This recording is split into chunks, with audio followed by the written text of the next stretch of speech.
Talking Trades podcast where we talk about comics so you don't have to. I'm Jeremy, I'm a DC fan. I'm John, I'm a Marvel nut. And I'm Matt. Did you know Aqualad, known as Calderon to the Young Justice people, reintroduced in the Rebirth era as Jackson Hyde, originally was not let into the Teen Titans in the Rebirth era by a certain Damian Wayne. Damian was trying to establish him as the leader, and Calder, Jackson, however you want to refer to him as, did not fit with his plan. Of course, eventually, he did become a part of the Teen Titans. Now, that's not coming from a place of bigotry or hatred on Damian's part, No. right? No, it's just Okay. Damian Good. being Damian. Cool. Just want to make sure that Damian wasn't being a racist or a homophobe, because that would really suck. No, Damian was just being a prick. He was just being a Wayne. Yeah, it's his thing. It's in the Ghoul/Wayne legacy to be kind of a jerk. Yes. They don't absolutely. deal with their emotions well, do they, in the Wayne family? No, not at all. You don't dress up like a bat because you're like stable mentally, I don't think. No, probably not. You do adopt a young Dick and give him a sweet costume, and then he turns out to also be mentally unstable, but much more stable than Bruce. Yes, absolutely. And he's great. And you screw up like 2 more kids forever. But he's a bad dad, huh? He's fine. He's the Bat Dad, more like. And on that awful joke, John, I missed you. How you doing? Because I need Matt to stop talking. Doing well. How are you doing? I was doing great, and then I heard the Bat Dad joke. You're welcome.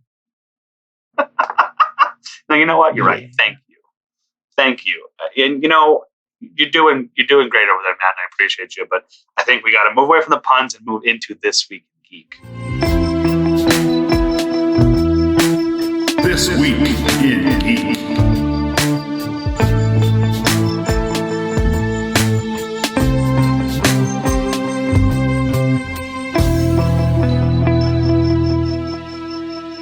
This Week in Geek. First and foremost, Batman absolutely would do that. Moving on. 'Cause that's what heroes do. Moving on. What do you got? It took me a while to get there. Yeah, absolutely. Yep, that's all. We're not saying anything else about it. Follow DC Animated for more clues. Yep. Or don't. Grandma? Good stuff. Yeah. It's baloney. Yeah, shout out DJ Khaled. Good stuff. Yeah. Oh my.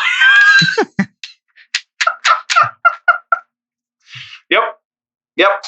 And Jamie Benn, I believe, from the Stars had an interview a few years ago where he said something similar. So that's the reason you didn't win the cup, Jamie.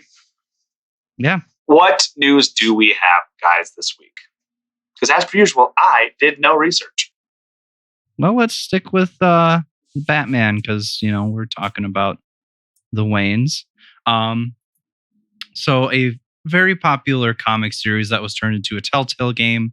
The comic series is called Fables, which ended a few years back, which turned into the Telltale game, The Wolf Among Us, which if you haven't played it, go and play it. It's very, very fun. If you like those Telltale style Someone games. on this podcast cosplayed as the wolf. Someone here cosplayed as Big B Wolf. Yes, that is correct. It was you. It was Matt. It was me. Yeah, he falls into like my like hot spot for character, for how characters are. The Geralts and the Batmans and the Mandos. Rugged, kind of a jerk, heart of gold, and bad with expressing feelings. Yep. You got a type, don't you, buddy? But I do. But how does Batman fit into this? So they are bringing back Fables, and the way that they're going to do it is going to be a little, I guess, story. I don't know if it's an event, but it is called Batman versus Big B, a wolf in Gotham. I'm excited. I like both of these characters. I look forward to seeing them beat each other up. Is Bigby going to go save Martha and it's all going to work itself out? Probably not. I imagine Bigby might turn into full big bad wolf like we saw in the game, which would be dope. But it looks good. It looks like it'll be fun. It's going to be written by Bill Willingham. Other people involved: Brian Level, Jay Leiston, and Lee Lowridge. If I pronounced your names wrong, sorry, I'm not a teacher. That's true, but teachers also do that all the time, so don't blame us. Yes. John, what do you got? Well, it is, of course, the gaming season. E3/Summer Game Fest is upon us. And we have two interesting trailers dropped. One from something we knew was coming, which is Marvel's Avengers War for Wakanda expansion. Which, if you didn't care about Marvel's Avengers before, that's fair. Neither did I. The expansion looks to bring a lot of people into the fold. It looks great. Very, You're very fighting excited. Claw. Absolutely. The suit looks amazing. It looks like there's a Dora Milaje fight, probably like a spar or something. But like, man, it looks so good. I'm very excited for it. Yeah. Absolutely. And that's what's the other trailer? no extra cost. That's how they're doing it. Other trailer is a new announcement from Square Enix, from Eidos specifically, for Guardians of the Galaxy, a standalone single player experience with no DLC or microtransactions. Well, as they've established, As of John, now. the gaming universe has said they don't like single player. Oh, no, wait. What's that? The news says the exact opposite? The data says the exact opposite. People love single player stuff? Yes. Okay. I'm getting word from our producer. Okay. Yeah, I'm wrong. People love single player experiences. I enjoy them. People like there's enough people to where both can thrive. You don't have to do only one or the other. Right, but for so long they were like, people don't want it. People don't like. Developers were saying, people don't want this. People don't want this. Yes, they do. They absolutely love single player experiences. Still, there are a lot of people who don't get. I think to it's game not that- online. A lot of people who don't get to do that. I think it's not that people didn't want it, it's that the shareholders saw they can get a lot more money the other way. Well, it was never the people never said it. The people never actually said they didn't want single player. It was the developers saying, Correct. which is stupid. I hate when people don't listen to their customers. Do they have a battle royale mode? It is a single player only game. Cool, but do they got that BR though? You can only play as Star-Lord offline. So everyone's Star Lord. Yep. You have 100 Star Lords. Everyone who is playing this game by themselves is only Star-Lord. Yeah, you always play games by yourself. God, you guys don't play Mario Party on story mode. What I'm curious to Wait, find am out I the is sad how one? the world. I'm the sad one. No. I'm curious to find out how in the world it's coming to Switch, because that was also announced this week. Yeah. It looks a little They don't mean the Guardians Telltale game, beefier. right? They mean this new one from Eidos. I played some games that got downgraded on the Switch. They're bad. They look very bad. So it may physically be on the Switch, but it ain't gonna look pretty. It is going to get released. Ugh. That's for sure, and that's this year, by the way, WWE too. That's like 2K18 got released. October. Yeah, which is crazy. Coming up. Crazy for a brand new game. I love it when they do that, when they don't show you anything for so long, and then it's like, here's this to get hyped. Also, it's coming out soon. You're like, oh, this is great. Yeah, it's amazing. Meanwhile, Gotham Knights where? And Gotham Knights. Gotham Knights where? Skyrim 2 where? Next year sometime for Gotham Knights. What's particularly infuriating was Warner Brothers Games did a stream, and it was only for the zombie game whose name escapes me at the moment. Which Left 4 one is Dead, it? but not Left 4 Dead. It's from the same devs, Okay. but it's a new IP. Yeah. But it's like the same game. It looks so Plus. similar. Like when I saw it at whatever the Game Awards last year, I was like, "It's just Left 4 Dead," and it wasn't Left 4 Dead. I was like, "It's the same." I was like, "Oh, okay." Yeah, you can rip off yourself. That's fine. Yeah, absolutely. Oh, absolutely. Yeah, like Destiny kind of started off as a Halo ripoff, and they changed it a lot. But I mean, guys with suits on that cover their face, you don't see their face. It's just a Halo. Fighting weird monsters and aliens. That's just a Halo. Yep. It's just a Halo. There were- Doing a Halo. Yep. Oh wait, that's us. That's okay. fighting, one race of aliens, then some race of like demonic monster creatures. Yep, that's that. The flood. I mean the not flood. I forgot what that's called. I haven't played those Who games cares? in so long. It's okay. The first one had no story. It did not have any story. It had There's a Peter Halo. Dinklage for a little bit. What do you mean? It's the Halo. Or not No, we're Halo, talking about Destiny now. We're talking about The Destiny Wizard in now. the It's Moon. totally The Wizard in the different. Moon. That's the Yeah. one. The Wizard in the Moon. That's right. What I a don't have stupid time to game. explain why I don't have time to explain. Nathan, Dude, Fillion Destiny's over. dumb. Hey, hot take. Destiny's stupid. Oh, very fun game. What other news we got, Matt? So Anna Paquin, I think I pronounced her name right. Yes. Yes, True Blood, Famously known True Blood and as- Rogue. Yeah, Rogue mainly. That's how I know her as Rogue. I don't watch True Blood. She made a lot more money on True Blood, I'll tell you what. I'm sure she did. She So was making a lot in True Blood, too. Don't watch it. It's a dirty show. it is a dirty show. It's a really dirty show. But so, as it's well aware, she had done a lot of scenes in the first X-Men movie with Hugh Jackman. They became very close, which is awesome. You love to see when actors become friends. And apparently, according to a recent survey, or not survey, what's the thing? We that surveyed people ask? one Anna Report. Paquins and unanimously. Not report. You know the thing. Interview. That or it is. We're going. We're doing great. That's like she a said one-on-one survey. that Hugh Jackman, he did a lot of his own stunts in that first one, and he got quote put through the ringer, but he was always just this delightful human being the entire time, which is like awesome. Good on Hugh. He's the best.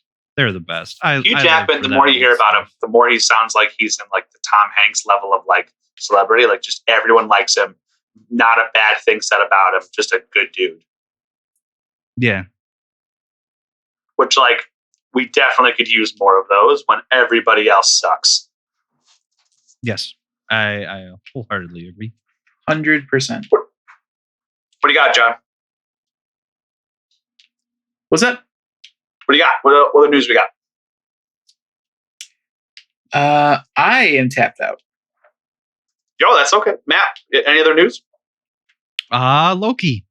You know him. I don't think we He's talked got a about show this now. last week. I don't personally love him. He No, does have John's show not a now, I Loki still have fan. to watch it. But Loki, Marvel confirmed, or rather stated, I guess it was. If you follow Norse mythology, this is news that you're like, yeah, we know. Loki is gender fluid. Also, the Some father of people wolves. Like So- to be stupid butt faces, but then they don't realize that Loki turned himself into a horse and gave birth to a foal. So like study up on Norse mythology, because And also he it's birthed just- the it's wolves fun. that will It's kill the really world. interesting. It's Yeah. him. He ruined everything. Sorry, they. Yeah. Question, and John, you may be more aware of this than I would be. With people who are gender fluid, do their pronouns change as well? Or is it they? I honestly don't know. Okay. I mean, the best thing I to would do is just always to ask. address them as they would like to be addressed. Right. I was wondering if you knew. Unlike if a you certain had heard father something. in a certain book we're going to talk about in a hot minute. Yeah, that was Yes. upsetting. Matt, is there any other news that we have? I don't believe It's slow news No, summer. no. I'm okay Old with man it. Gerald, we don't need more from you. I'm trying to talk to Matt. Okay. Yeah. you no, put Matt like I back on said, the phone, Grandpa. This is Matt. No, Oh, okay, good. I don't believe we have any more news remaining for this week in the geek. Cool. Very cool. Well, then let's just jump right into the pull list this week with Kim and Kim. Here's your pull list. This week in the pull list, we are reading Kim and Kim, Volume 1, This Glamorous High-Flying Rockstar Life. Written by Magdalene Visiago. Pencil and inks done by Eva Cabrera. Our colorist was Claudia Aguirre. Letterer was Zach Sam. Editor was Katie Rex. Covers were done by Tess Fowler and Kiki Jenkins. This book is very weird and it's very good. And I really like it. It felt like I was reading a Scott Pilgrim. I was gonna say that this feels very Scott Pilgrim-y. This is like an Edgar Wright. I didn't get that comic. vibe. It was a fun ride and I was here for it. I'm a big fan. If you like action, sorry. They skip it. Like the whole book. It's great. It's so funny. Let's just jump right into this book. We open this book with a Moida, a small glasses boy who looks kind of like Elijah Wood from Sin City. From Sin City. Murders. God. We're on the same we're on wavelength the today. wavelength today. Whoa! Look at us. We said the same thing. We'll have to edit that so it sounds like we're saying it at the exact same time. Obviously, make it sound like it's completely in sync. It was in sync in our brains. Yeah, totally. Because I didn't hear you say it when I said it. The murder happens. When I said it. There's a Moida. Elijah Wood kills a man. Elijah Wood's name is Tom. Tom kills this doctor, and he's like, "Oh, I've got a bunch of stuff for you, stabilizers for you. I can give you stuff, And he's like, "No, I have to kill you because otherwise El Scorcho is going to come get me." And it's like, what is happening? And The you don't know. references in this book are plentiful and appreciated. It's great. We then see a cafe where a couple is having a difficult time. And I think, John, I really think that you should be the one to describe this the first of three great scenes. So we have Pranzabald and we have Fiorella. They are very fancy. Their relationship is also looks to be actually no, it blatantly is on the rocks. It's a sham. This marriage is sham. Well, the point, and then one of the Kims just busts through the window, and the story goes on. What I love about these two characters, this Franzabald and Fiorella, is that there's a whole story there. It's not the story we're reading, but it's there, and you know it's there. And it's great. Yeah, so Kim Quattro attacks a guy onto a table, and Kim up in the sky shoots him. Kim D. Kim Q and Kim D. Kim D shoots him, and they bring him in somewhere. They call him a swear word, and it's great. And they bring him in to... This book does use a lot of no words. A lot of no words. Just want to get out in front of that. And it turns out they're bounty hunters, Kim Q and Kim D. And they bring in one of their bounties, but they find out it's been vacated. And what does vacated mean? I don't know, but I'm going to find out. And essentially that means is the bounty was waived off. Like, no, we don't need this guy. We're no longer interested. Yes, the money has been rescinded. This was the wrong guy. So the bounty was vacated, but also this is the wrong guy. So they were not getting any of the money, which is a problem because they need money for rent and for other things, like every other character in dystopian future novels and dystopian future stories needs. They need to pay for their life. And late stage capitalism has proved to be a big pain. So they started hunting bounties. They both have left cushy family jobs and cushy family lives to live what they feel is their truth. And now they're bounty hunters, and they're great. And they're talking at a restaurant afterwards called the Lucky Cat. And they're like, oh, what are we going to do? What are we going to do? We need our money. And all of a sudden, a man's body is slammed onto the table.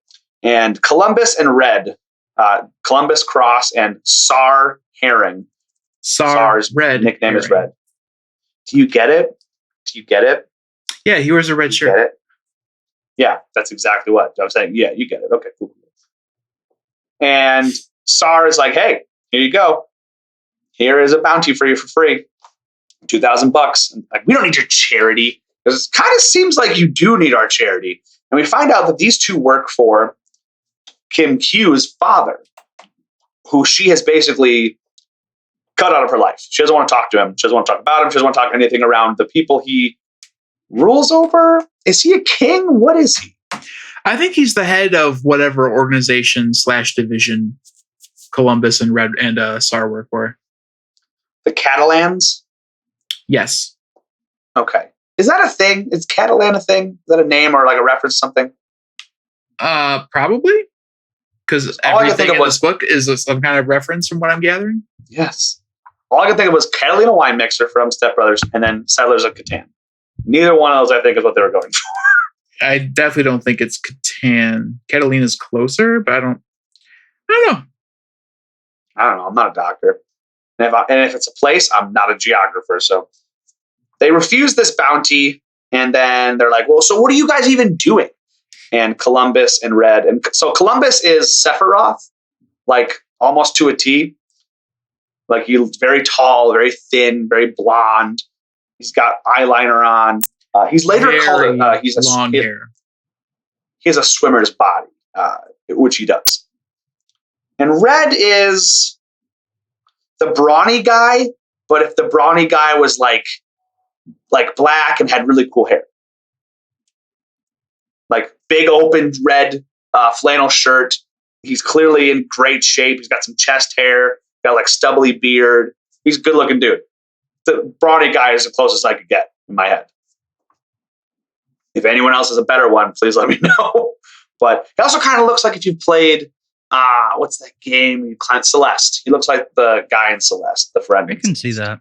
I can Okay. see that. A little bit.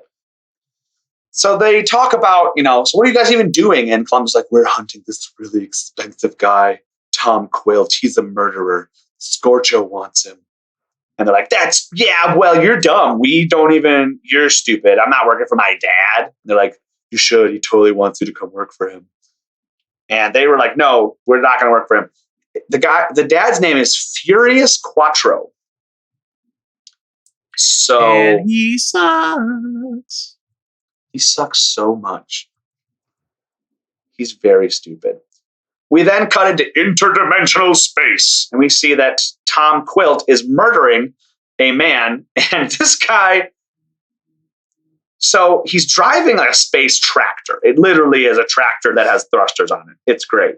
And he's like, that Scorcho, he's really taking care of us. He's, not one of them big corporations. If he's got to give a few people some haircuts or let them be, you know what I'm saying? I think he's a saint. And then all of a sudden, tentacle arms come out from behind him and Tom Quilt kills him. Because Tom Quilt is apparently a polymorph. And he's a squid person. I love escapist fiction. It's so great. What are you talking about? What do you mean? What are you referencing, John? Are you talking about a political figure that is an absolute scumbag that has to do with something with the color orange? No, he's talking about getting choked to death by a squid guy. Oh, because that happened once, right? To all of us. We'll leave that up to Cabo. the audience to decide. Imagine if we had fans and people did fan art. Ugh. Why'd you mention that with the tentacle choking frame? I was talking about something else. What are you talking about? I've moved on. You're crazy, John.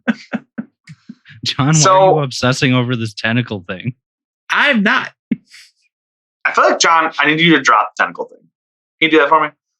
I moved on. So so that happens, and then the Kims are going out into space, and they're complaining about not having money, and they're complaining about her dad, Kim Quattro's dad, and Kim. They're like, "What are we gonna do? What are we gonna do?" And Kim Q goes, "Let's go kill Tom Quilt." And Kim D's like, "That's a terrible idea. You know that, right?" She's like, "Yeah, but come on." She literally says, "But you love me." And the bounty is incredibly high, like a lot of money. They at one point say that they could have enough money to have comic books and drugs for 5 years. And I don't know how expensive drugs are, but I know how expensive comic books are. If you can get comic books and then a second thing for 5 years with just this money, that's a lot of money. So they go to the place where he is, which is a place called, and I just had it here, it is Clovis. And Clovis has a lot of history. that we don't get to hear. But it's a place that has a lot of cool stories behind it, but it would just take too long to recount. So Kim doesn't tell us about it, which stinks. But oh well. They start to hunt down leads to find this Tom Quilt guy. And here are all of the references you've ever needed. They go to a or a punk concert. It's pretty cool. Then they do a Bill and Ted and play death and chess. Then they do every video game beat 'em up of all time, and they beat up Kazuya, even though it's not him, but it kind of looks like him. Then they do fancy dresses with Beauty and the Beast and or Pride and Prejudice. Most likely Pride and Prejudice. And they can't find Tom Quilt. All these leads lead to nothing. Eventually, they are able to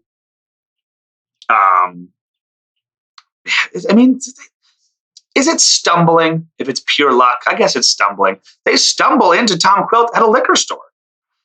And Kim just is getting some alcohol. She's actually stealing alcohol. She turns, she sees Tom. She goes back to stealing alcohol. She turns again real fast, sees Tom again, clocks him over the head with a vodka bottle, puts him in her jacket, and then brings him outside. I completely Unbeknownst to missed them. that she was stealing alcohol. It's great. I thought she was shopping. Kim Q is but no, great. Clearly puts it in the coat. Next to Aunt Danja, Kim Q is my favorite character. Juna. Next to her, Kim Q is my favorite character. And they hear, hey, that's our bounty from over their shoulder. And Columbus and Sarah are here. And they're like, you can't, we have exclusive contract. You can't just take him. They're like, well, we're taking him. They won't care for exclusive contract. We want the money. They're like, no, that's not how this works. We are taking him. They get in a fight. And they fight back and forth. And, they're like, Sar at one point says, it's not personal, Kim. And Kim says, when it comes to you and me, Sar, literally everything is personal. They have a history. And we don't know what that is quite yet. Not yet. The fight goes back and forth for a little bit. And then Tom Quilt pulls a gun and shoots Sar in the arm. And Tom Quilt says, take me to Lady Babylon. No clue who that is yet. The But Kims Kim get in the knows car. exactly where she is. Kim D knows exactly where she is. So they TM. give Sar some medical equipment, and then they hop in the van and they drive off. And the next issue is called, well, not exactly. They go to a water world. They go to the Gungan planet, and they go into the water, and the water is called apparently Naboo. it's super, right. And apparently it's super psychedelic. It has properties that can infect the skin and make you hallucinate, which is cool. And they go down to a cool underwater city, and immediately, John, what's happening? Well, there's a nice restaurant down there. You see, It's a nice like a restaurant. nice bubble. And our favorite couple, Fiorella and Pranzival, are having dinner. And Pranzival's like, I want to try again, Fiorella. I want to make this work. It's too late, Pranzi. It's too late. And Kim crashes into her table. Into their table. Again. I love it. There's a history. Something's going on there. But that's not the story we're here for. The fight is really inconsequential. She was tracking down leads. Kim Q opened her mouth. She said some stupid stuff, put her foot in her mouth, and got kicked out of the restaurant. While this is happening, Kim D is talking to Tom and just smoking on the street. And he's like, I'm trying to go home. I want to go back to Dimension 12, which is where I'm from, and you need to find me this Lady Babylon.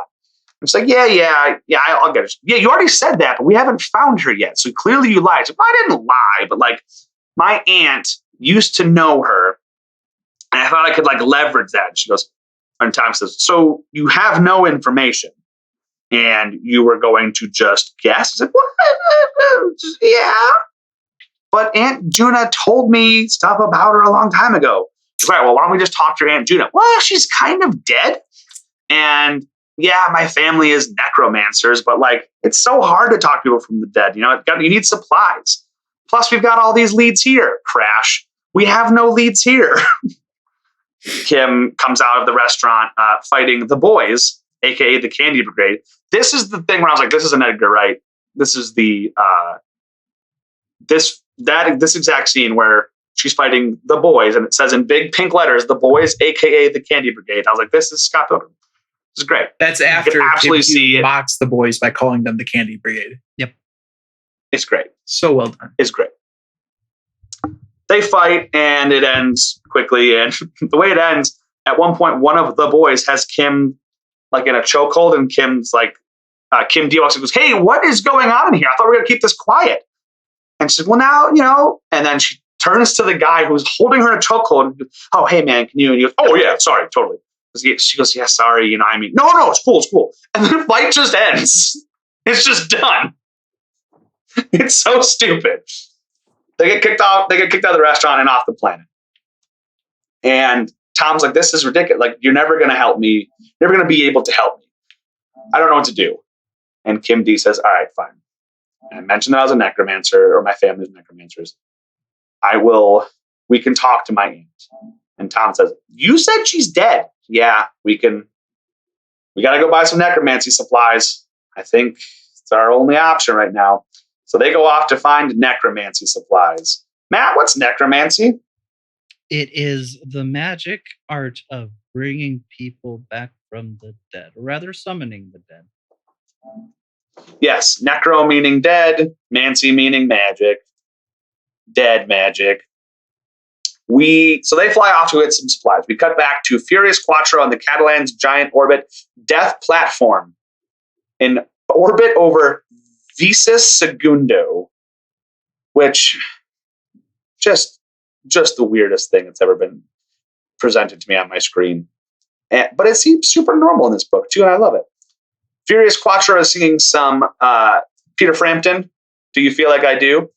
And he's just the worst. He yells at Sarah and Columbus for screwing up the bounty on Tom Quilt. They're like, "Well, but you," he's like, no, you guys are the worst, blah, blah, blah. "I'm going to call my son, Joaquin Quattro." And at this point, we're like, "Who's Joaquin? That's crazy." Starts to call his son Joaquin Quattro. The next page, we see the Kims and Tom walking out of a necromancy store. It's not Hot Topic, but like, wink. It's Hot Topic. They're walking out. It's Hot Topic. And Kim's phone's ringing and it says, "Oh, S word. Oh, shoot. It's Dad." So that means, and it's, hey, hold on. I'm about to connect some crazy dots here. Kim Quattro, her dad is Furious Quattro. Furious Quattro refuses to use Kim's pronouns and name, still calls her by her dead name and her dead gender, or dead pronoun. What a scumbag. That's Repeatedly refers to Kim as he. It was a pretty straight line between two very large dots. This is in my head, this was harder. But I guess it's really not that hard to just call people by the pronouns that they use and what they identify as and what they are. So if it's not that hard, then because he's a bigot. Right. My bad. My fault. Also, the photo on his phone is of someone considerably younger. So it's not that this is a new thing. It's that this has been the case for a while, and he has been this willingly bigoted the entire time. I hate this man. He's the worst. He's the worst man. Continues to use the dead name, continues to use the dead gender. And what's interesting is you have Columbus is like, yeah, she's still pretty mad at you. Probably why she stole the bounty. And like people around him, around Furious, clearly understand that Kim is she and Kim's pronouns are she, her.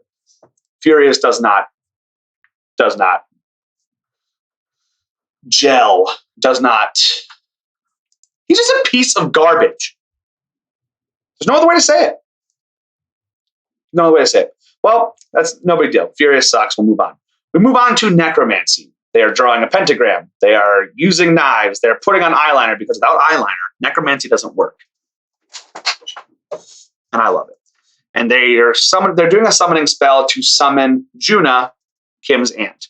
Well, they don't summon Juna. They summon a sandworm. And they look suspicious. The sandworm looks suspiciously like the one from Dune. Legally distinct.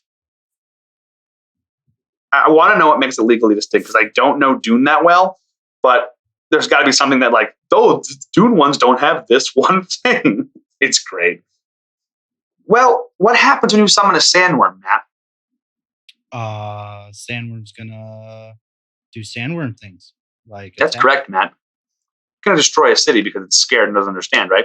So what do you, as the person who made the mistake, have to do? Kill the sandworm. Matt, I love how you connect these straight lines to the dots. You're doing very good. I'm very proud of you. Yeah, I was always really good at connecting dots and like highlights and stuff. Good, Matt. Good for you, buddy. I have to stick to the highlights for kids because the regular highlights too difficult. Oh yeah. Are absolutely. is there not only highlights for kids? I think there's the highlights for parents, I think it's referenced on Dungeons and Daddies as well. Eh, There's parenting articles and like a version of highlights. Or is that just called Chicken Soup for the Soul?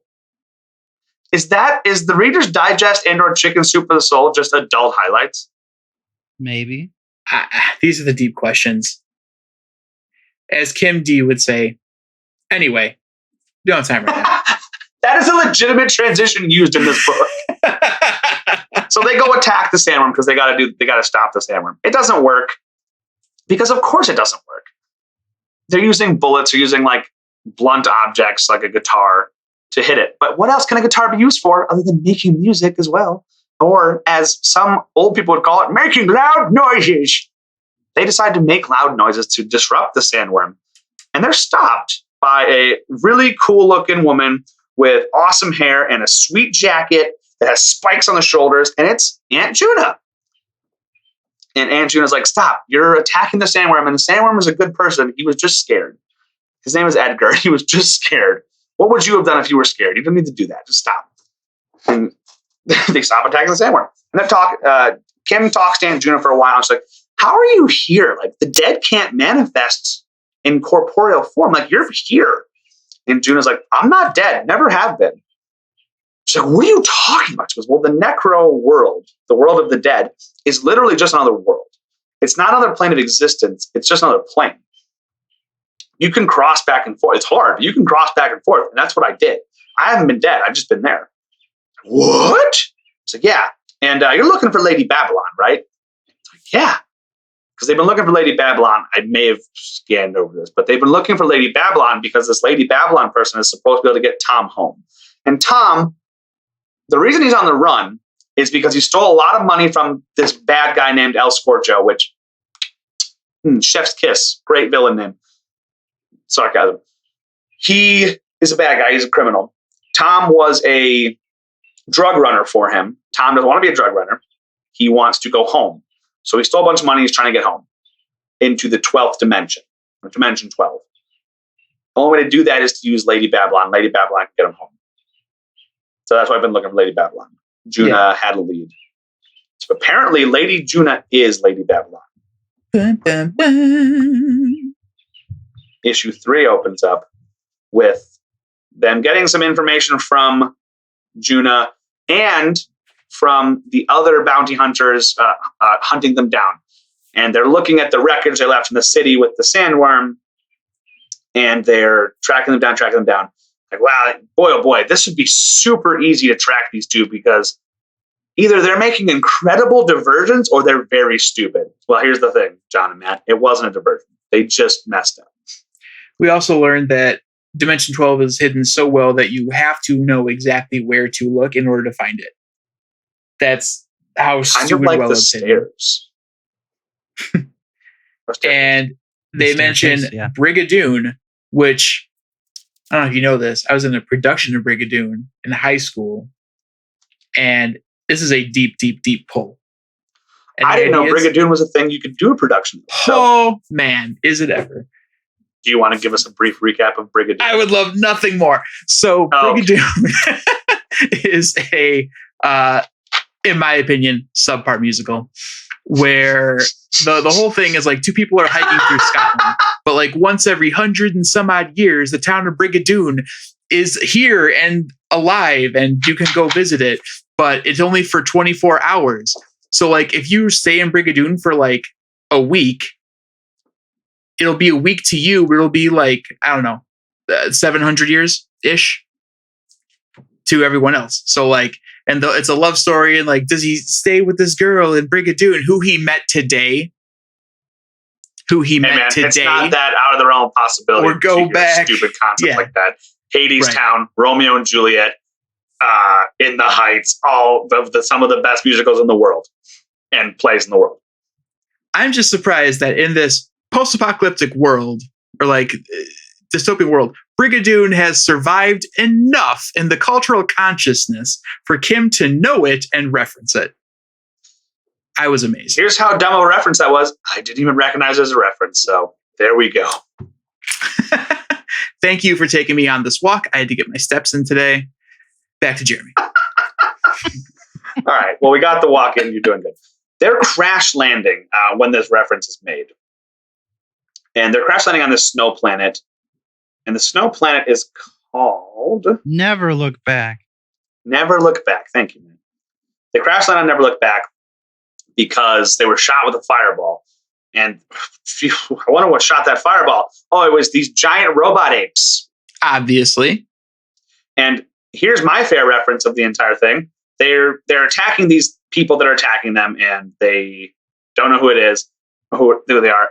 And Kim goes to take the mask off, and she says, "Now let's see who this really is." And Kim goes, "Seriously? What are you talking about?" Well, obviously, once we unmask this guy, we'll know exactly who's trying to kill us. Duh. It's a Scooby-Doo joke. It's great. Now, me, not a Scooby-Doo fan. In fact, probably a Scooby-Doo Same. hater. Still thought this was very funny. We're both Scooby-Doo haters, John, tonight? I don't hate Scooby-Doo. I just, Hate's a strong word. We both dislike Scooby-Doo? yeah, the only Scooby-Doo I like is Pup Named Scooby-Doo. Yes, it's the only good one. Thank you. Someone who gets it. I used to watch that all the time when I was a kid. On the way to elementary school, when it was first airing, because I'm old. So the robot gorillas attack them. They're like, "Oh, who are these robot gorillas?" And a little footnote comes up that Kim and Kim don't know, but we as the audience know. Conclusions to draw from being attacked by robot gorillas. Number 1, you've attracted the attention of Frankenape, simian mad scientist. Of course. 2, As you do. Frankenape just happens to work for El Scorcho. Shoot. They don't say shoot. 3, you're probably pretty rad because seriously, he doesn't mess around with pikers. They don't say They don't mess. say mess. Number 4, you should probably add pikers to your vocabulary. It's a pretty fun word. And I gotta sit here and tell you, it is a pretty fun word. I'm gonna start saying pikers, which I take to be the same as nerve herder. I don't know. I'm gonna do So- a something search because I meant to look this up and I didn't. What a piker is? Yeah, Oh, don't let it be something really bad. it is not. What is it? There's North American, then there's the Australian New Zealand definition. Let's North go for American New Zealand. definition. Oh, the Australian New Zealand, a person who withdraws from a commitment. Okay, what's the North American one? A gambler who makes only small bets, a stingy or cautious person. Neither one of those seem to fit the context. Not super well. It's the future though, so they could change, you know? Maybe North American because Scorcho, because Piker, I think in this this context is like too small time to be on Scorcho's radar. Oh yeah, there you go. That's the only thing I can draw from that. Yeah, that makes sense. So Tom goes off into the frozen wilderness of this planet called Never Look Back to try to find someone to help them because their ship is broken because they get hit by a fireball from being thrown by robot apes. As you do, Kim and Kim hang back and kind of fall asleep in the cold. We then get a flashback of Aunt Juna, who is I'm going to say a swear here. She's a badass. But she's not just a regular badass. She's a badass for money. That's her And she's official fighting. title. Yes, and she's fighting Adam Atomic, who's a mercenary super genius. And they have a fight on a train over some money, and he pulls a gun on her, and it's an empty gun, and she jumps out of the train, and she lands on the same ship that the Kims are using. What? That's crazy. But it's Did you not guys flown by the also read- Kims. Did you guys also read Adam Atomic as Nathan Fillion? Bruce Campbell? Or was that just me? It's Bruce Campbell. I didn't read it as specifically anybody, but now I like it being Nathan Fillion because I love him. Is Nathan Fillion just the unevolved Bruce Campbell? Like, not unevolved like in the terms of actual evolution. I'm talking like Pokemon evolution. No. He is in his own league. As Bruce I don't Campbell know, is man. in his own league. I feel like they 100% could do great impressions of each other. Probably could. The strong jaw, the voice, the face. Good for them. So she jumps onto the ship that the Kims have. What? That's crazy. But it's not flown by the Kims. Here in this flashback, it's flown by Minna Sales, Daredevil pilot. And those two were great, and they're friends, and maybe they're more than friends. I don't know. We don't get a lot of backstory. It's great. And they fly off into the night. And the next thing we see is the Kims waking up in a strange house. And that Daredevil pilot's cooking breakfast. What? That's crazy. But now she's got cooler chest tattoos and face piercings. What? That's crazy. I love it. That's a new passage of time because I think for 2/3 of this podcast, it does show age. More ink on our body has shown age. So I think it's sweet. Now, John, you just got to get The facial flashback piercings. does begin with 60 zillion years ago. Yeah, and it's So you are clued in there. But yeah, it's a great way to show that this is the same character, but also time has passed.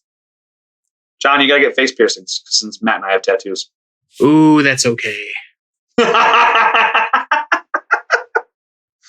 All right, nerd. And they're like, so why do you have my van? Or so the Daredevil pilot, Maya's like, so why do you have my van? And they're like, well, it's Mina, not Maya. It's like, it's my aunt's van, and we got it. It's like, you're Junie's kid? Our niece? That's crazy. Hey, Hoot, how's it going? And we're like, well, who's Hoot? And Hoot is an owl man who's working on the van, and I love it. He's a hoot. I think Owl Lady. Is it? I think so. I don't think it's ever. I read it as Michael Che from Saturday Night Live. I don't know why. But Michael Che's voice just popped in my head. Maybe it's just the way it's written, like some of the casual talk. I loved it. So if it is a woman, I will change the voice in my head. But for now, until I find out the gender, I'm reading it as Michael Che. Although who's to say Michael Che can't do a woman character? He has range. So Hoot's working on the van, and they're like, "What's going on? What's going on?" So why are you out in the wilderness? Well, Tom over here, he's a polymorph. She goes, no, I picked up on that. I'm like, how do you know? And she's like, well, I've worked with a lot of polymorphs, so I was able to pick it up. And she's like, yeah, polymorphs are very jittery. And, it's because of all the drugs they have to take to keep one form. And Yeah, Tom's like, yeah, I'd be offended if that wasn't true, but you're right. The gene stabilizers. So we haven't described him too much. When he gets stressed out, his arms will become gigantic pinkish tentacles. Because he's a squid person. Well, he's a kid now, and he was choking that person. Don't He was a squid do it. now. God, you are the worst. You're the worst. And they explain that, Tom here's a polymorph and he wants to get back to his home. She goes, Dimension 12. So you're talking about Lady Babylon. Like, yeah. She's like, great. Well, Junie and I were both Lady Babylon. Lady Babylon didn't actually exist. It was a persona we made up, and we both, quote unquote, were Lady Babylon at some points. And yeah, we brought people to Dimension 12, but it's very hard, and we haven't done that in years. And she pulled out this book, and she's like, this is going to be, I don't think we can do it. I honestly don't think we can do this. And the Kim's like, sorry, Tom, this is going to be really hard. And at this point, Tom pulls a gun and is like, you're going to do it! And we're like, it's such a, oh my God, what's going to happen? It's a nail-biting scene. How are they going to get him back? Well, they jump cut, and it says jump cut on the next page to like a couple days later. And the Kims explain what happens without showing us. And I got to tell you, normally I hate tell, don't show. This is one time when I absolutely love tell, don't show because it's a stylistic choice and it's very funny. It worked very well. John, maybe you can describe this scene because I feel like you can give it the gusto it deserves. Yeah, the Kims are catching up with some old friends, a hipster assassin, and Kathleen someone who's Gresham. described as other best friend. And there's like, oh my God, he pulled a gun. What happened? They're like, well, we're all experiencing what we do. So we disarmed him and situation's fine. Everything's fine. And they're like, wow, that's going to bite you later. But like, But wait, hooray, I guess. but they say, yeah, it's hard to. And then it got kind of Breakfast Clubby, so we watched Clueless and went to bed. I love it. I love it so much. Clueless and Breakfast So Club, stupid. not surprised they'll stand the test of time. But Brigadoon, that's, man. Is Breakfast Club a good movie? Yes. Is it so good that you couldn't remake it with newer click stereotypes and newer references? I don't think it's untouchable. I would love to see an updated Breakfast Club. Clueless, I One that think, doesn't may take be away from the first one, but just with like newer references. Because I agree, the first one's great. But I would love to see an up, because it did a lot of good for, I think, teenagers in the 80s. I think you could do it again. I think you could do it again. I'm sure Hollywood will find a way. Yeah, I'm shocked it hasn't happened yet. it's only a matter of time. They have been so far out of original ideas, it's ridiculous. What? Avatar is its own movie. What's that? Producer in my ear? Dance with Wolves exist? And the Smurfs exist? I see. And Fern Gully. Never mind. And Pocahontas. And Fern Gully. And Pocahontas. Fern Gully is my favorite of all of those.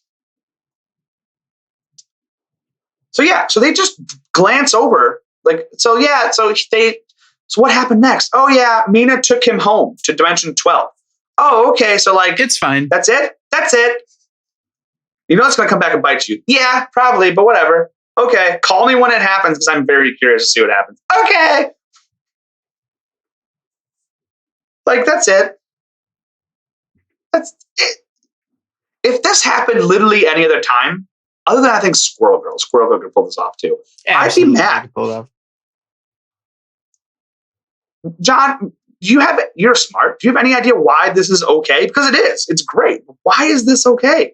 I think it has to do with the tone of the book, how it skipped over other details in the past that aren't super pertinent to what's going on. And why can't we do that here? It's established in the book that can happen with this book, and we were okay with it before, so we're okay with it now. That makes sense to me. So the Kims go home, rest, plug in their phones, and they see Kim Q has 103 calls from Sarah, missed calls. It's like, she calls him back, says, don't come over, I hate you. He's like, okay, see you later. Because that's just kind of how she expresses her feelings. And they're woken up in the middle of the night. It's 3:51 in the morning by a giant robot ape. And it says next, we skip over the action part.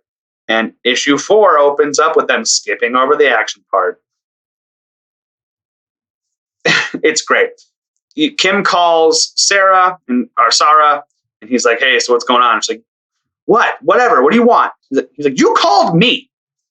He's like, shut up. Go away. Everything's messed up here. And it's like, all right, well, we got to go check that out, obviously.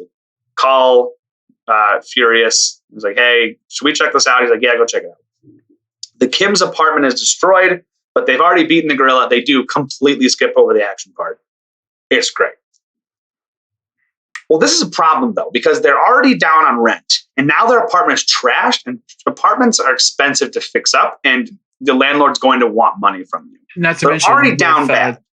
With Tom going back to his home, that they decided a while ago to not collect that contract and instead send him home. But they've done nothing in this book to get money, and we've seen them lose out on money the entire way. A lot of ways. So Kim D calls her mom, which she swore she wouldn't do again because she's asked her mom for too much money. And her mom's like, oh, hey, so you need money? Yes. You should have never left being a necromancer. Would have been good for you. What she did as old necromancer Brooklyn mom. was she would basically summon deceased to say, no, this is what I intended for my inheritance. This is what my will actually means. It was essentially like the customer service for the dearly departed. Which, great. Sounds I good. also love with this how, yeah, just like regular suburbia as we know it exists Mhm. in this Yeah, world. her mom is just like, and necromancy is a part of that suburbia. Yep. Her mom is a necromancer who has a nice little house and a dog and a garden and a car, and they look like they're living very comfortably doing necromancy stuff, and it's hilarious. And Kim chose not to do that. She wanted to go be her own person. And her mom doesn't love that, but she does love her daughter. It's a difficult situation for Kim to be in, understandably. So the Kim say, "What are we going to do? We need money. We got to get money, blah, blah, blah." And Kim says, "Well, we can go talk to Kathleen. She did say when it bites in the butt to go talk to her, and she's got contracts. You could probably get a contract from her." And she goes, "Yes." Kim's like, "Yes, it's a great idea. Let's go talk to her." Kathleen's like, "Yes, of course I'll talk to you. You can look at my crappy day file." But she doesn't say crappy. She's like, "The crappy day file, what is that?" They don't say crappy. And the crappy day file, they don't say crappy. Last time, I swear. The crappy day file is the really low-level contracts that don't actually matter that much, that can be used for situations like this. A couple quick bucks, no major issues, in and out, quick adventure. Kathleen gives them a contract for this guy who is a internet hacker, who's just kind of like a low-level jerk, but isn't like, he's not on the radar of the big guys, and he's only worth like $1,000, a couple $1,000, nothing big. They are like, "What are we going to do? This is a big city that he's in. We don't know where to start." So they go to a cafe where a lot of internet people go, where the common folk, quote unquote, hack in or plug in. And they're like, "Hey, long shot, have you heard of this guy?" And the owner's like, "Oh yeah, I heard of him. He's a scofflaw who brought the cops down more on me than I thought I could count." Like, "Well, this is great. First try. Nailed it." It's like, "Oh yeah, you go talk to anybody in this city. They'll have a story about him." And they do go talk to a lot of people. And this is really funny. John, would you say this is a whole freaking thing? They would, Okay. for sure. Yeah, I love that panel so much, and the one after. If John ever had to get a tattoo from a comic book that wasn't Captain America related, it would be this exact scene on your forehead. And that's when we knew this was going to be a whole freaking thing. And it is a whole freaking thing. They go talk to a man who was scammed. They talk to a guy who, "He seriously shot my dog. My dog." And they just go talk to a bunch of people. But John, one of those people is our good friend Franzibald, who is in tears, sobbing, "You have to help me find Fiorella. That demon took her from me." Something's Which going on demon? there. Something's happening, and I want to know what it is. Eventually, they're able to use these people to track down the guy. And turns out his flight is leaving. He's getting out of town because he knew bounty hunters were onto him. And they're like, "Well, how did he know that we were onto him? This contract wasn't even technically on the books yet. It was only going to go on the books once we did it." And it turns out that the bounty hunters who he was alerted to are not the Kims, but it is Columbus and Sarah. And like, "Oh, you screwed this up. Now we better be able to find our bounty." And he runs into them. He just stumbles it, like, "Oh man." And like, "Oh, hey, you're Meryl Frank, our bounty." And he's like, "Oh," and he runs. They chase him. And they chase him into an alley where he tries to make some deals like, "Oh, come on, I'll give you money. And before they can do anything,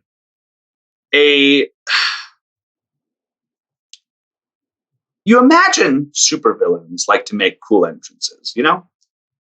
But the problem is that I'm sure in the real world, if there were real superheroes and supervillains, you have a lot of Q-list heroes and villains trying to be cool. That's what we get here. Frankenape, clearly not that cool, but he thinks he's very cool. He steps out of the shadows and is like, "My dear bounty hunters, I'm afraid you've fallen prey to one of my legendarily masterful schemes. Now I, the illustrious Frankenape, visionary scientist supreme, will spring the trap and have my revenge." And the Kims are like, "Who are you?" Like, "Oh yeah, it's robot apes, right?" He's like, "I am much more than a robot ape." Turns out he's a scientist who constructed his body by using Dead Ape part, he's just the worst. But like Dead Ape parts from all the bad Dead Apes. Right. All the famous dead bad apes, of course. And the robot gorillas kill their bounty really brutally.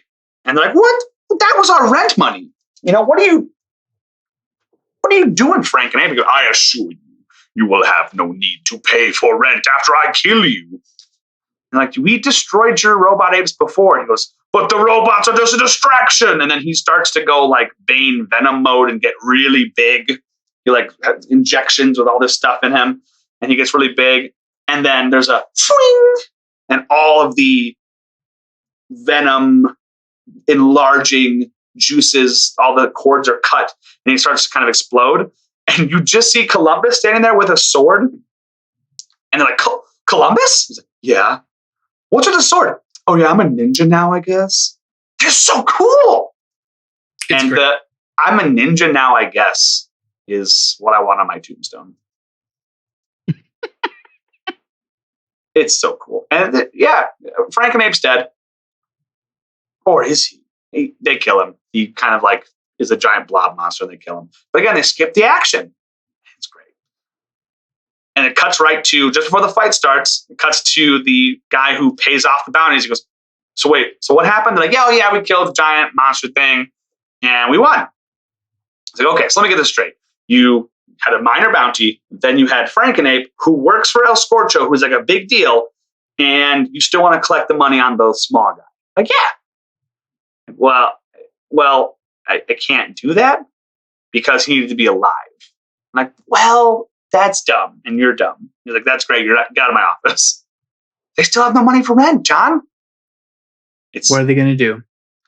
Well, some divine intervention jumps in, and by divine, I mean mom. And mom texts, your father paid the rent. He expects you to call and say thank you.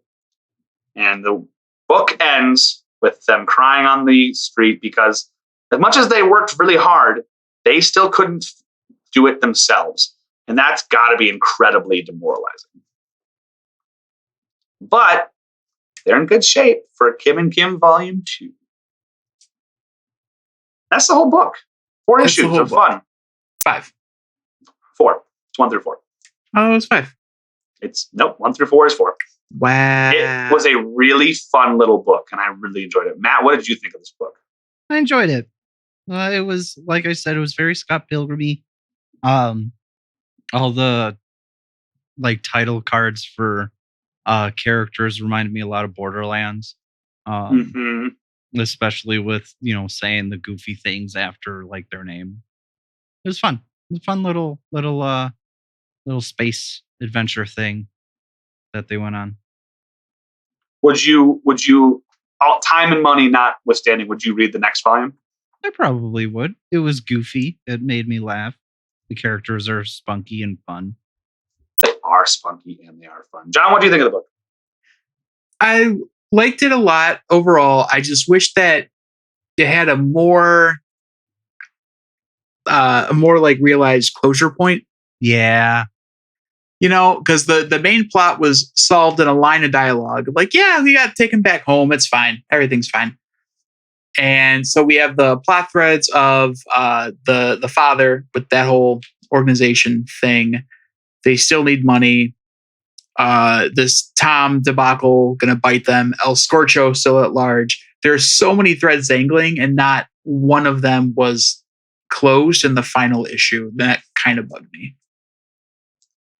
Yeah, and I don't know what the processing and printing is like for indie books, but it would have been nice to have a little bit of closure at the end of the volume.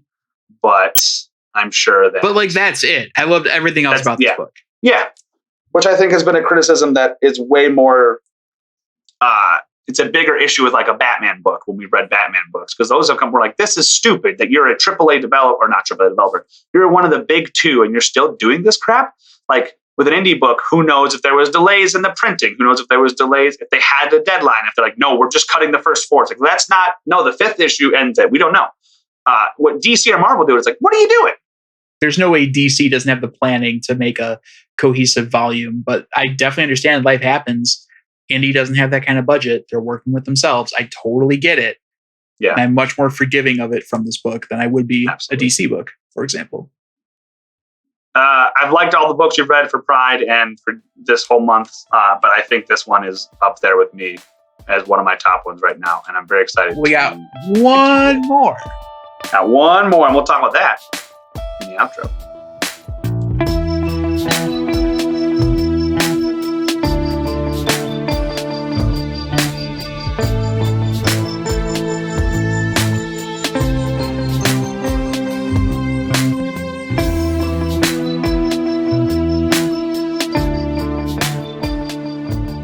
And that is the podcast this week, John and Matt. Good times, good times.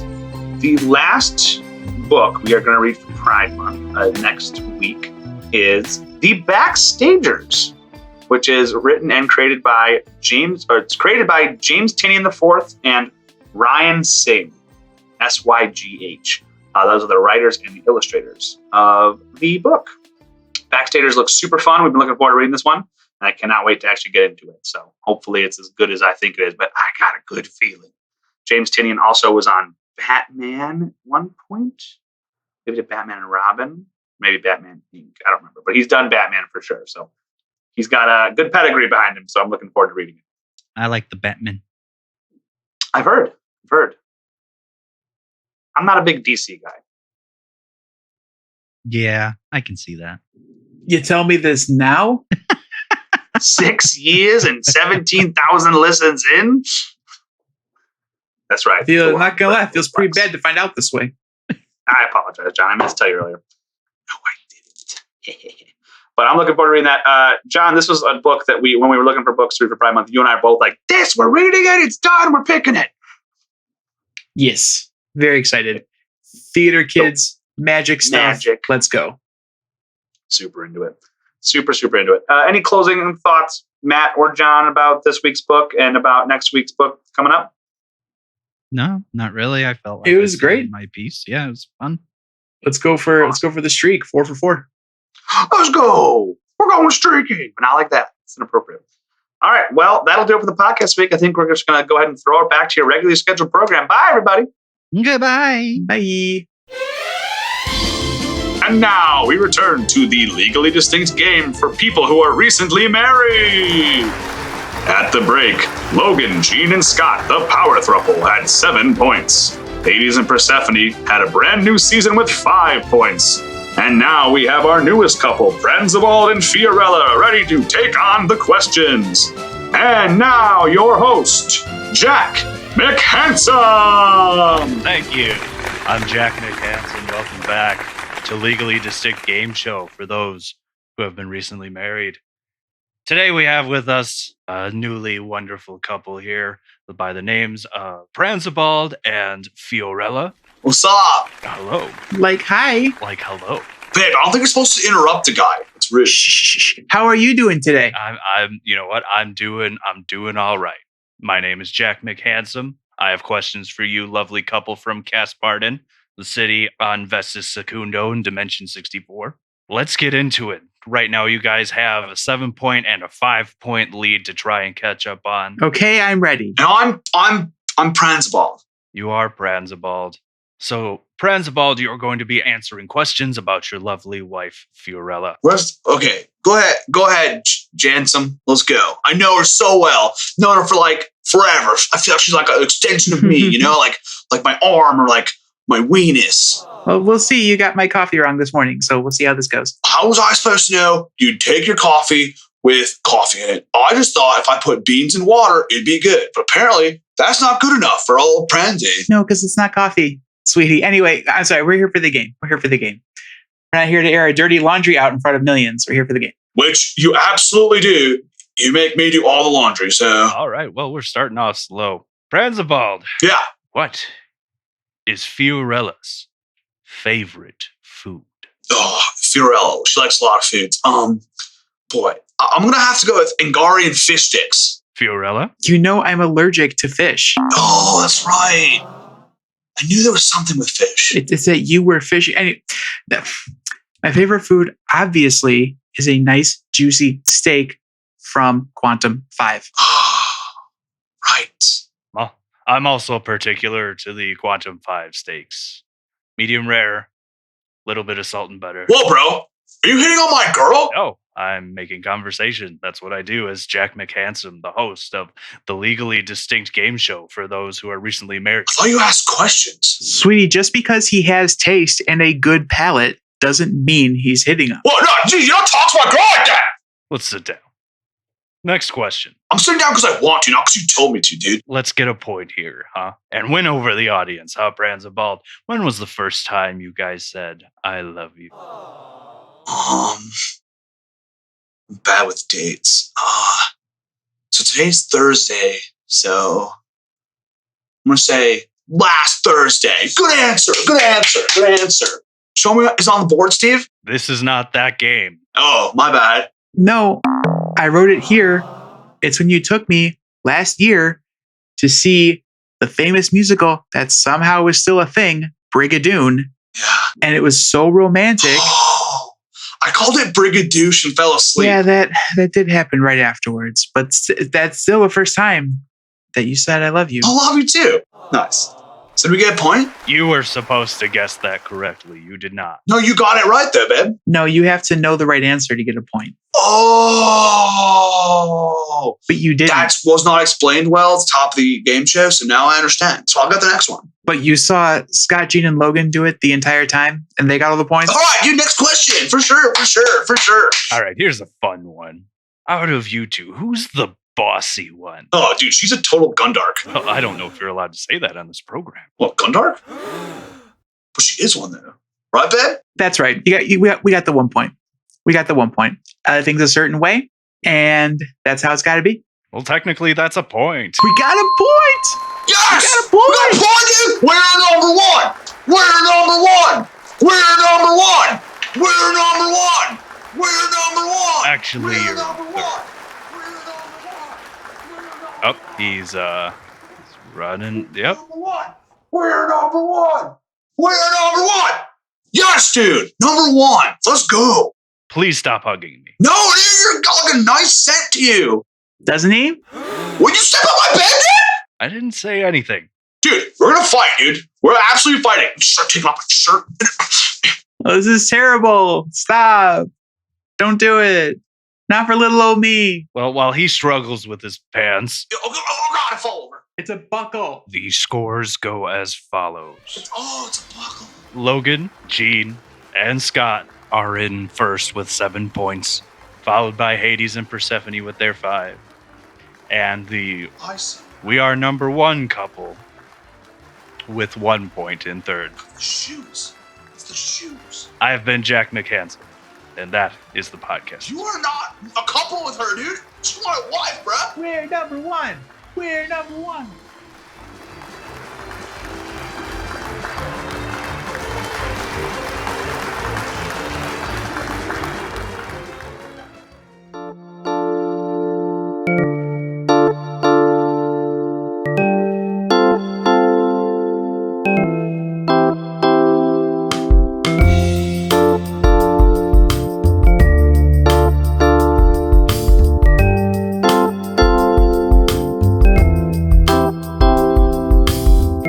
You can follow us on Twitter at Talkin' Trades. Follow Jeremy on Twitter at LizardKing27. You can find John on Twitter at Maesterlaka, Maesterlaka. And for this and other projects from Matt, please check out Facebook at Matt Spina Music. And remember, we're not experts, we're fans.